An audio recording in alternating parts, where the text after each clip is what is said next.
So, hi, we're here again for the College Counselors Unplugged podcast 3. And Upasna is here with me. And we've had conversations earlier where we, as school counselors, have spoken on various topics. We've had perspectives from universities, their representatives. But I guess today is a special episode because so much we talk about students' admissions and courses and careers, and it comes down to that one common factor, which is the students. What do you say, Upasna? I think without students, we couldn't have had our, the entire journey complete. I mean, it's important that we know what they are thinking because we are assuming what they are thinking and we are planning our collaborations, we are planning our programs and everything. So I guess it's important we know what they want. We should know what they want, what they are thinking, what is their planning, and probably gear up for something Yeah, more yeah. that they are looking for. Right. So we have two students with us today. There is Vardhan and Trisha. Why don't Vardhan you begin by introducing yourself, please? Hi, I'm Vardhan. I'm from the RD School, New Delhi.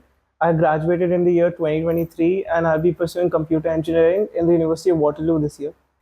Hello, I'm Twisha. I'm a 12th grader currently studying in BPS International Saket. All right, great. So one student who's already received an offer and is ready to fly out, and we have one who's on her way, right? So Trisha, my first question will be for you. That now you're in year 12, right? So Yes. I know at a Cambridge curriculum, there are you choose your subjects for your AS and A levels, right? Yes. Could you tell me, did you decide what subjects to take first, and then you decided the course that you would be applying to? Mention the course as well, or how was that decision making for you?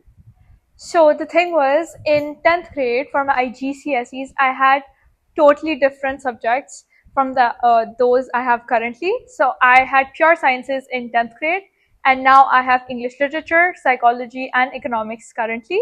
So I feel like I could be more myself and I could enjoy more in the current subjects I have rather than sciences. Sciences were not for me at all. And instead of focusing on what I wanted to do in college later on, I chose my subjects as per my liking. And that is the same for what goes with the course because I love reading and I love something which challenges me and challenges me to think and to, of course, I love debating. So I wanted something on the same spectrum as that. So currently I'm thinking of either pursuing law or international relations. Great, great. That's good to know. Vedant, what about you? I mean, you said you're going to University of Waterloo. So tell us about your previous 2-3 years, how they have been. So I think since ninth grade, that's when we really start to think about our subjects and what career we want to pursue. My journey really evolved over time. Where in ninth grade, I was thinking of pursuing either business or something in accounts because my family had that kind of background. I always knew I wanted to do something related to maths and science kind of field, but something involved with critical thinking. But over time, just taking a lot of subjects, sitting in classes. I think our school really allowed us to sit in classes which we didn't have just to try out the subjects as well. That really showed me my true interest. And over time, I switched from a commerce kind of field to computer engineering, which is what I'm doing right now. So that's a lot of synergy between their journey, the school journey, and deciding and changing your subjects. So that's the kind of freedom that we want in schools. Yeah. That's great. And can you tell us a little bit as to how was your application process was? I mean, you took help. Within school, was that enough, or you had to look outside? What was your own preparation? So maybe a little bit, a little thing about that. I did take external counseling help, but overall, I think in general, the norm around me was that our application process really geared up while we approached 12th. In the beginning, not a lot of us were thinking about colleges or the subjects we are taking. We're just taking them for the sake of it, just trying new things out. We're not thinking really about the extracurriculars, which play a huge part in all the application process, especially in the US and Canada, which were my main prospects. But as time went on, the applications really came to our doorstep. Like it was a huge wake up call when I entered 11th, and I was like, okay, I have to do stuff now. I just have to fill my CV because I have to apply in like 12 months. And yeah, over time it really riles up. Okay, great, great. So since you're speaking about extracurriculars and the importance of a CV and the other materials apart from your grades that go into an application, so Twisha, I would like to know that how much focus as a student you can give us a perspective of a student, not just yourself, maybe if you want to, that how a school or the resources available at a school are helping you prepare for that, and a student, how do you look out for opportunities to prepare for your profile? So I'd be speaking specific to my school. Okay. So we are an international school, so we have low number of students.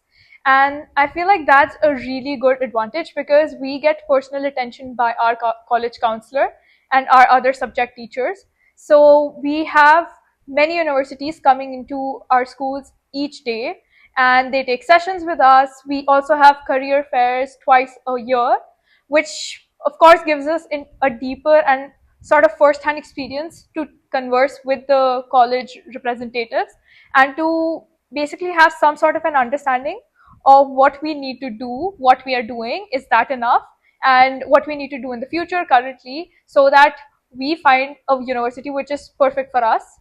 And I feel like that is one thing which our school is doing for us.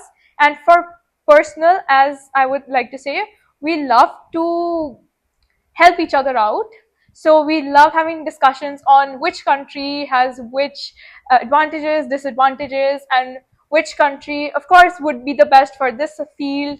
And so there's, of course, a lot of discussion which goes around in our amongst our friend group, and we love to help each other out because even though we might be competition, but we are friends in the first place. Of course. So we help each other out with that, and then we have help from college representatives and our college counselor. So this great sort of support system which we have built, I feel like that is something which is really reassuring for us, as of course college and application season is around the corner. Great, great. That's good to know. So Vardhan, you've done applications, your own applications. You've gotten offers. You've selected a particular university. Could you let everybody know what was your approach in narrowing down your list of colleges or countries as broad as you want to go, and how did you arrive to a decision that this is the university I want to accept the offer for? What were the factors I involved? think my decision was a huge roller coaster for me. I think country-wise, you just have to go with what appeals to you the most. For me, the type of education, the curriculum followed, and everything was better in US or Canada for me personally, compared to UK or Australia, because UK and Australia have the emphasis on completing your degree in 3 years, as opposed to US and Canada, where you explore a lot of things and you complete your degree in 4 to 5 years, depending on a lot of factors like internships and all. Yeah. And could you repeat your question? Or you're halfway there almost. Yeah. So I was just Yeah. wanting to know that when you made your list of universities and narrowed it down to the countries, and you started receiving offers. Yeah. Then what were the decisive factors for you that this would be that university? I What think- was in the offer that appealed, or what help did you take from people? One would be prestige. Okay. Obviously, the prestige at a university does a lot to your degree as well, adds a lot of value to your degree. Other than that, just the extracurriculars offered by the university, the support offered by the university. So right now, the university I'm going to, University of Waterloo, is renowned for its co-op program. It has a heavy emphasis on students doing internship. Our school years are designed in such a way that it's a compulsion to complete at least, I believe, 2 years of work before graduating, or you can't graduate. So I think that really helps you in your degree, and these are some kind of factors that do play in while selecting your colleges. I had other decisions as well, but just either the prestige wasn't there, or the freedom wasn't there, or just support wasn't there. Some things were missing, and I think you'd find the right balance for yourself while deciding university. Well, I think that's really interesting, and I think she must also be listening and learning a bit over here. But still, I would like to know from you also, since you are shortlisting your universities for this year. So I'm sure you must have started thinking about it for some time earlier. So what have been your deciding factors, and what's pushing you to apply to certain countries or universities? I mean, is it similar or is it different? So I am interested in Europe and Asia because I feel like even though we say North America is the land of opportunity, I feel like for my program of international relations or law, which can be done in a shorter time as compared to North America in Europe or Asia, I would love to go into a country where I learn new languages, as I love learning new languages. I feel like that is sort of like an extra factor which adds to the country I'd want to commit to. And then, as for to college specifically, I love to go to their websites and I love going through their curriculum, what course they're teaching, what they'll be teaching, what they expect from us as students, and projects, group work, excursions, and all sort of that. I feel like that's some sort of exposure I look for, as I want to, of course, not land up in a situation where I'm studying in a college and I'm not liking what they're teaching. So I want to have some sort of perspective and insight of what they're going to teach us. And if by reading I'm interested, and if by reading I don't understand what it is, then I go and research about it, which I feel like gives me a deeper understanding. And I feel like if I'm interested in researching it about right now, then in the future that just gets me riled up, and of course then add it to my shortlist. That's Okay. an interesting approach. Oh, that's nice. I hope children listening Yeah, to yeah. these kids learn and get some tips here. Yeah. Okay, I'll ask Vardhan a question. That Vardhan, tell me honestly, and your views on this. That do you believe a student in the final year or year 11 and 12 has sufficient resources when it comes to interaction with universities, interaction with the teachers and counselors at school, you having all the tools available, the application portals, right, university websites, school fairs like she mentioned and all. Do you think that's sufficient for a student to be applying to a university, or there could be more help which you would need? I believe while applying internationally, there is a bar that you have to cross to in terms of communication, because the students local to that country or that area obviously have better connections, better accessibility to the university. Um, I know when I got into University of Waterloo, there were several events happening on campus where students could visit and really see all the faculties and everything that the school has to offer, where we are limited to videos, photos, or people over the call, maybe a Zoom meeting at most. So I think there is a lack of availability of communication with at least international universities when you are not local to the area.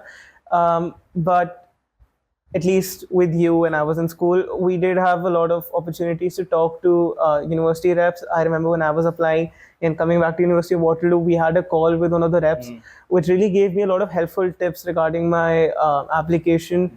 I was scared about my SAT. I had my SAT exam coming up, so she explained what kind of SAT is required, what they were looking at in the application, what kind of subjects they'll be looking at. I think that really does help. But is it sufficient enough compared to students living in, again, those countries? We don't have that much accessibility to the university, but given our scenario, I think it's good enough, at least where I come from. Okay. Interesting. Yeah, I would also like to know your views, both of your views. So maybe we can start with anyone who would want to volunteer. And that is about AI, or specifically ChatGPT, and use of ChatGPT in your essays and stuff. So you already gone through this process and you'll be very soon starting off. So what are your views on using it for your benefit? I mean, we'd like to know, are you already using it? How much you're using it? Let's hope your teachers are not watching it. Or what's the optimal or smart way to use it? I mean, I don't know. So I feel like ChatGPT as a modern tool, of course, it's necessary, but I would feel like till a certain extent.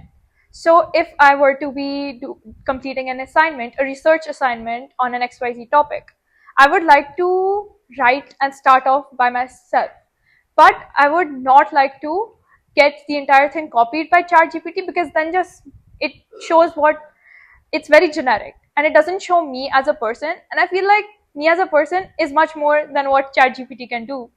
Yeah. And but for a certain extent, of course, getting grammar checks on it, if because we are not used to typing as much, and grammar checks, and maybe getting another perspective, asking them for their opinion on it. For research, it's a great tool, but for showing your individuality, it really lacks that.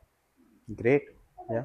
Yeah. Yeah. Yeah. I think my viewpoints are pretty similar to hers, where I view ChatGPT as a glorified spell checker, or Yeah. I think a free Grammarly Yeah, extension. yeah. I think you can use it to fix the tone of your essay or to fix grammar and spellings. But I think more than that, it's not organic at all.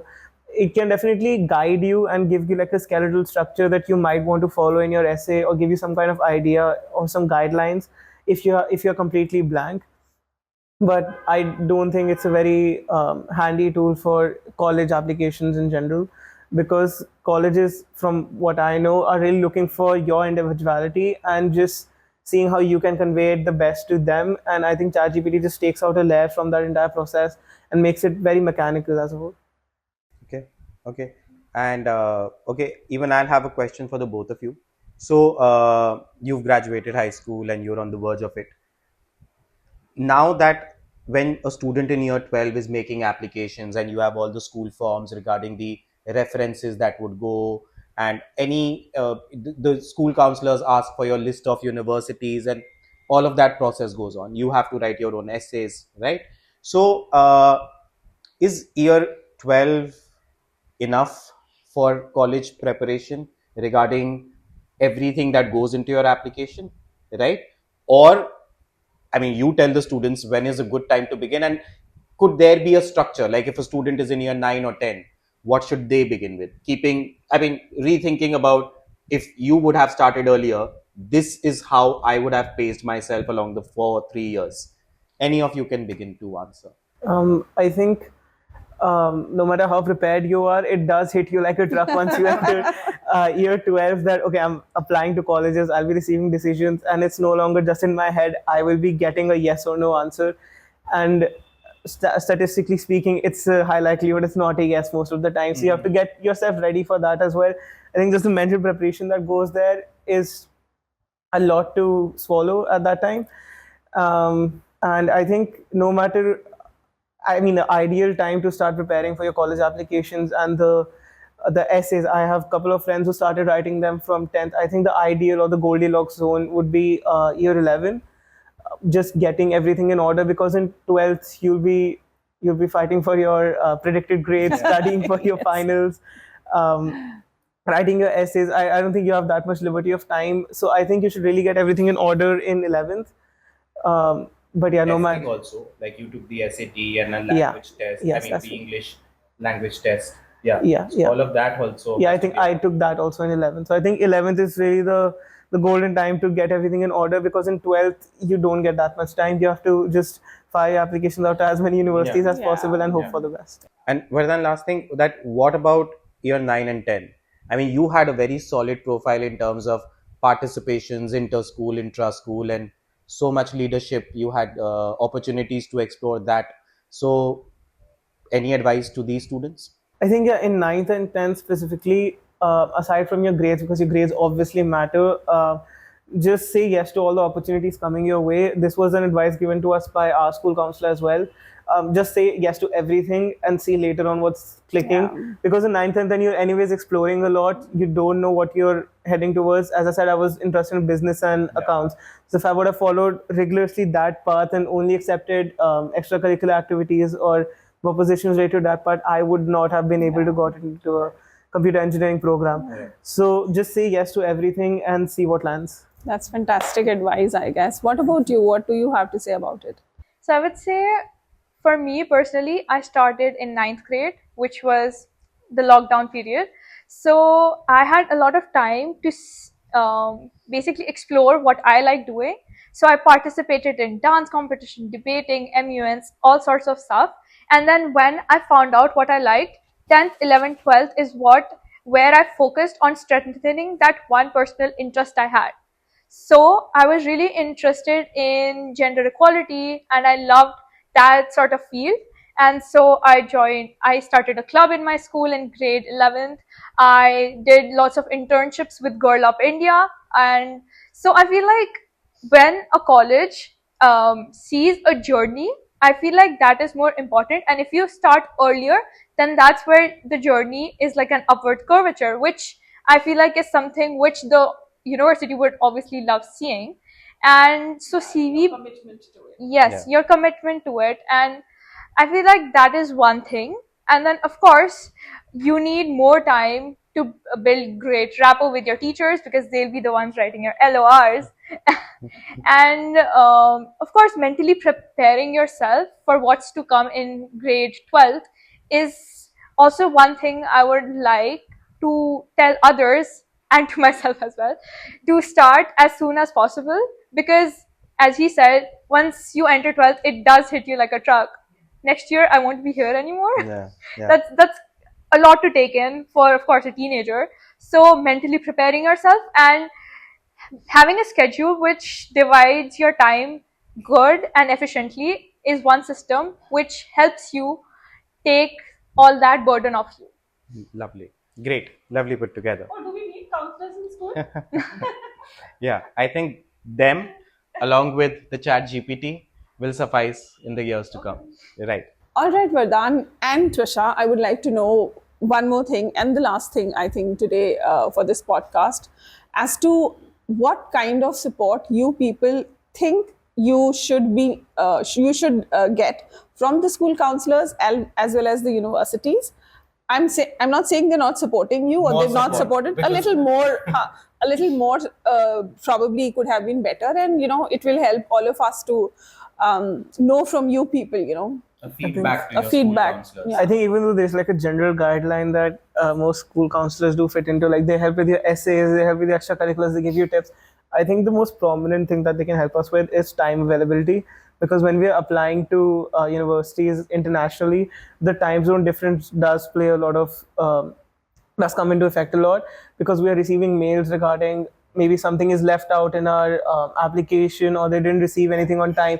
So we are getting that at 6 p.m., but our school ended at 3. So I think there's that availability that the counselor can provide, that it's all right, I understand that you're going through this application process and you can hit me up whenever you want, whenever I'm getting a mail from the university, and I'll help you out on the spot. I think that just is very reassuring. And from the university side, I think more transparency, I guess, or easier way to reach out to them.